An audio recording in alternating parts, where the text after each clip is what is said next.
Good day, everybody. My name is Kevin Hogan. I'm the author of The Psychology of Persuasion, The Science of Influence, and 21 other books that have been translated into 41 languages all around the world.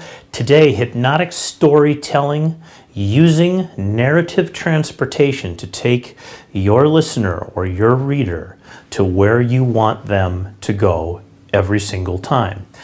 It's really important to think of stories as being two kinds. There are boring stories, that's the 95, 98 percentile. We don't have an exact number. Let's call it 95%. That's being generous.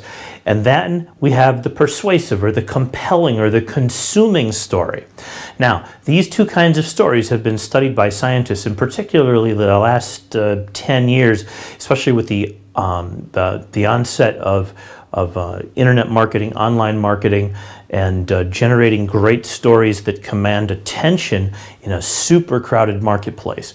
A persuasive story is a story where every single aspect of the story is on purpose. It's intentional.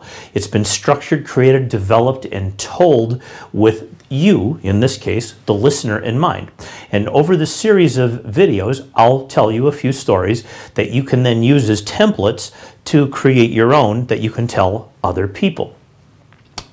Hypnotic stories bypass critical thinking. So if I tell you to go and get a new job or go over there and buy something or any of those kind of things, if I tell you what to do, the probability that you're going to want to listen immediately is small. But if I tell you a story and you identify with the character in the story about how this person went over there and bought this thing or asked a girl out like that or did something along those lines, and you resonate with that character, and if I tell you a story that's plausible, that your imagination can grab onto it, and if I can hook your attention at the beginning, and there's really only a couple of ways to do that. If I do those things, you're going to be with me the whole time and you're going to love that story, especially if it has the ending that we desire. Now, let's look at some things and take some notes here. First of all, a great story, a seriously, beautifully told hypnotic story, one that transports the listener to where you want them to go, is one that the listener identifies dramatically with the main character. The listener identifies in a dramatic fashion with the main character. This is really important. So when you're telling a story, whether the story is about you or it's about somebody else, you have to tell it in such a way that the person who's listening to your story identifies and resonates with that character. And where does that come from? That comes from the empathy that's generated by you as the storyteller through the character as the story happens to the character, and as the character happens to the story, you, the listener in this case over here, listens and they identify with the character because of empathy. They feel for the character. They don't want that character to experience this. They want them to experience this. That's how you have the beginning of a hypnotic story that narratively transports. Then there's also the plot. The plot is the story. The plot is, today is, what is today? Today's Wednesday, and I'm preparing for several online courses as well as some teleseminars today, and I have to do these things in a specific order, okay? Now imagine that somebody comes up to the door with an emergency. Somebody's dying outside, and I have to go and leave you, and I have to go race out really fast and get out of my coat and tie and instead I gotta grab wet towels on the way out and my cell phone and hit 911 and call and get the police over here to check this whole situation out and all that kind of stuff, right? So that's what could happen. That's a story happening to a character, me. And you were there with me for a second, right? And so that's an imaginable plot.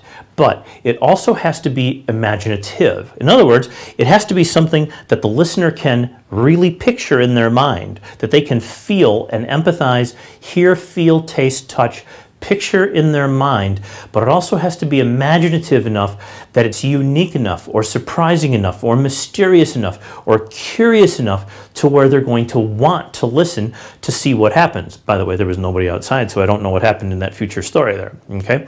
So those are the first pieces of hypnotic storytelling. Okay, so you have to have, number one, you've got to have the listener identify with the main character. That's huge.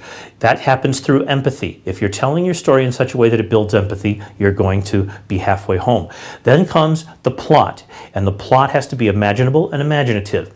Next up, the story must be one that has no critical evaluation of the message that you're trying to convey.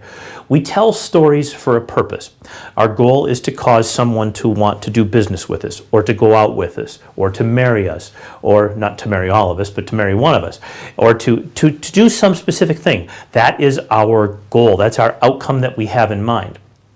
So we don't want any scrutiny.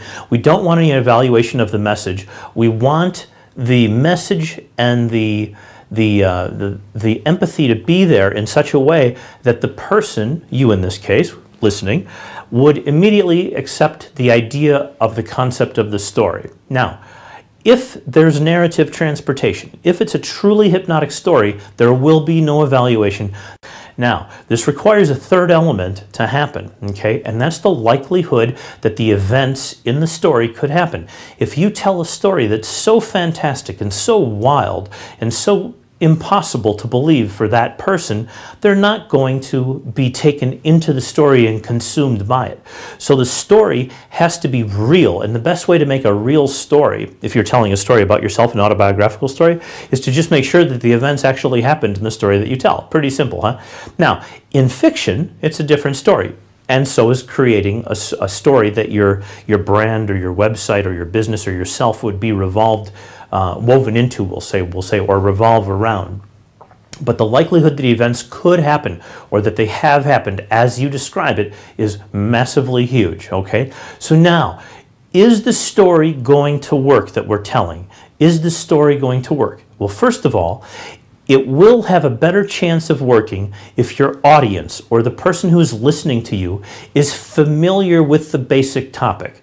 So if you're telling a story about how you went to this art fair, okay, an art fair. I went to an art fair once about 1,000,000 years ago with my roommate. I didn't want to go. I probably wouldn't go today. I don't know anything about art, no more about art than I do about automobiles. But if I knew about art, then you telling me a story of what happened at the art fair is something I could imagine as a backdrop. That would be beautiful. But if you tell me a story about the art fair and what happened in this dramatic story that happened, but I know nothing about art or art fairs, and I can't even imagine what it would be like in my mind, you have no chance of making the connection. So what is going to cause that connection to be greater? Well, that's what we're going to talk about throughout the series and in the very next video. I'll see you there.